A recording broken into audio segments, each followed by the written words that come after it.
मंगेश ससाणे यांच्यावर झालेल्या हल्ल्याचे पडसाद विधानसभेत सुद्धा उमटलेत। अजूनपर्यंत एकही आरोपी पकडला गेला नसल्याचा मुद्दा धनंजय मुंडेंनी विधानसभेत मांडला।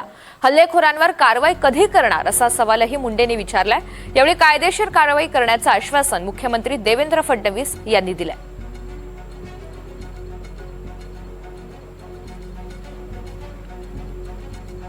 धारूर तालुक्यात माजलगाव ते धारूर या प्रवासाच्या दरम्यान प्रसिद्ध वकील आणि ओबीसी समाजाचे नेते व आरक्षणाचे अभ्यासक ॲडव्होकेट मंगेश ससाणे यांच्या वाहनावर मध्यरात्री हल्ला घडून आणला।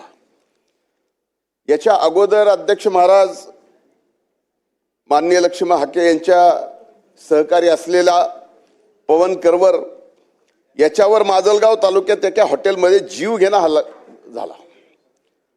अनेकांनी झुंड करून त्याचे हातपाय तोडले। आजही तो व्यवस्थित रित्या चालू शकत नाही।